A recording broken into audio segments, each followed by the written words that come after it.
Coffee হাউসের সেই আড্ডাটা আর নেই, আর নেই। কোথায় হারিয়ে গেল সোনালি বিকেলগুলো সেই আর নেই।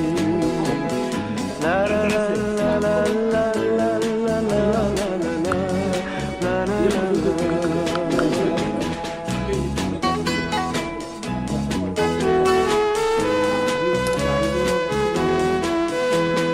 নিখিলেশ প্যারিসে, মইদুল ঢাকাতে, নেই তারা আজ কোনো খবরে। গ্র্যান্ডের গিটারিস্ট গোয়ানিজ ডিসুজা ঘুমিয়ে আছে যে আজ কবরে। কাকে যেন ভালোবেসে আঘাত পেয়ে যে শেষে পাগলা গারদে আছে রমা রায়। অমলটা ধুকছে দুরন্ত